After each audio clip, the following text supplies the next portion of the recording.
उत्तर प्रदेश के बलरामपुर जिले के मेडिकल कॉलेज के अधीन संचालित होने वाला संयुक्त जिला चिकित्सालय का आपातकालीन वार्ड मंगलवार देर रात को अचानक अखाड़े में तब्दील हो गया।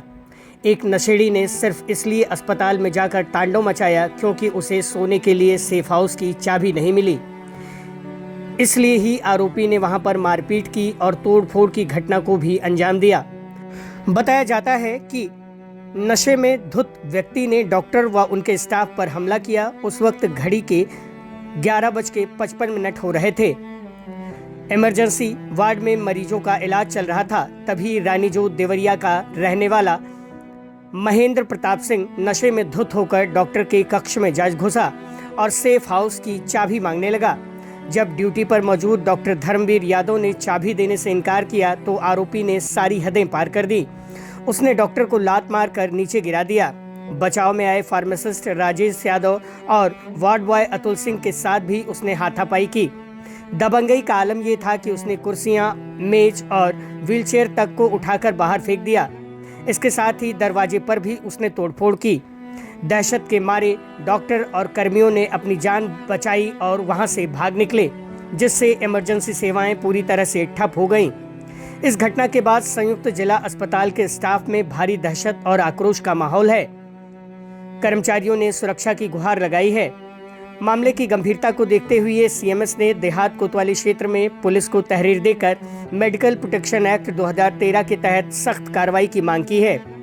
एसपी विकास कुमार ने आश्वासन दिया है कि आरोपी के खिलाफ कठोर विधिक कार्रवाई की जाएगी और भविष्य के लिए अस्पताल की सुरक्षा का नया खाका तैयार किया जाएगा।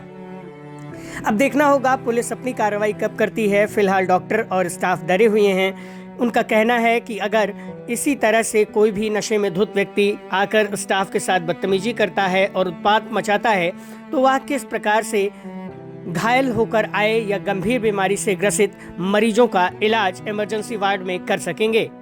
फिलहाल आप डॉक्टर धर्मवीर यादव का बयान सुनते चलिए।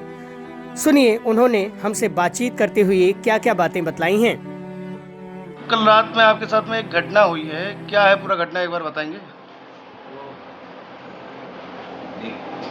पेशेंट था, पेशेंट का अटेंडेंट था और वो आया यहाँ पे और यहाँ आने के बाद दरवाज़ा बंद कर लिया। दरवाज़ा बंद करने के बाद में वो अपना कहा कि हमें सेफ हाउस की चाबी दीजिए। उनके सेफ हाउस की चाबी हम रखते ही नहीं। उसके बाद कह रहा तो तुम लोग जाओ यहाँ से, तुम लोग यहाँ से जाओ। और उसके बाद में हम गए, हम लोग क्यों जाएँ, खा बैठे, हम लोग खाना खा रहे थे। हम थे हमारे फार्मासिस्ट और हमारे वार्ड बॉय भी साथ में। कौन कौन थे डॉक्टर साहब? हम 3 लोग थे, फार्मासिस्ट, वार्ड बॉय और मैं था ड्यूटी पर। तो उसमें फिर उसने जैसे ये बोले कि हमारे पास चाबी नहीं है और उसके बाद बोला कि आप जाइए यहाँ से। हम क्यों जाएंगे यहाँ से, ये हमारा ही रूम। तो बस इतने पे वो भड़क गया। तो यहाँ पे कुर्सी पड़ी थी साइड में, फार्मासिस्ट यहाँ बैठ के खाना खा रहे थे, इधर मैं खा रहा था। अब उतने में तो वो कुर्सी से उनको ढकेल दिया। ढकेलने के बाद में वो मारना पीटना स्टार्ट कर दिया। अच्छा, यानी आपको कुर्सी से ढकेल के मारने पीटने लगे? हाँ, पहले तो उनको ढकेला, उसके बाद मारा पीट स्टार्ट कर दिया। इधर आया हमारा चेयर पे, लेकिन चेयर वगैरह टूट गई है, चेयर वगैरह टूट गई है। रात में पटका उठा उधर एक चेयर तोड़ दिया है। इसका आपने कहीं कंप्लेन किया? हाँ, ये इसने मैंने देहात कोतवाली में कंप्लेन किया है जी। लेकिन वो फिलहाल तो उसको SHO जो है शायद 151 में जमानत करवा दी है, जबकि हम बताए ही थे रात में ही कि ऐसी घटना हुई है।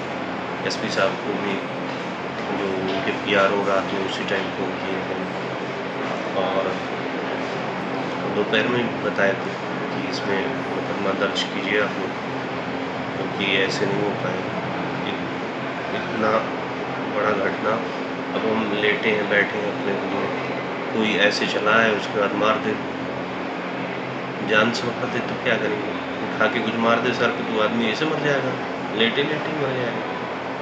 तो ये बहुत बड़ा आए दिन अक्सर ऐसा होता रहता है इस अस्पतालों में। जब से हम आए मैं देख रहा हूँ सुरक्षा को लेके बहुत दिक्कत है। तो सुरक्षा के लिए आपने संबंधित अधिकारी को बताया जी जी, कि सर यहाँ पे आप कड़क सुरक्षा करिए? हमने सारी चीज़ें बता जी, तो हमने सारी चीज़ें बता दी जो घटनाक्रम हुआ सारी।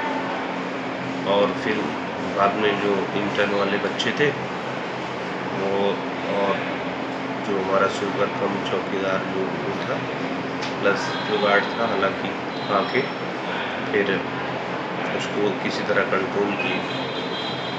तो फिर उसको फ़ोन करने पे पुलिस आई तो उसको देहात कोतवाली उठा के ले गई लगभग 40 मिनट बाद।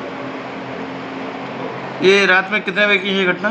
ये 11:50 से लेकर 12:50 के आसपास इसी के बीच की घटना। ये कम से कम 2 घंटे इसमें माहौल काटा मरीज के ढूंढने में।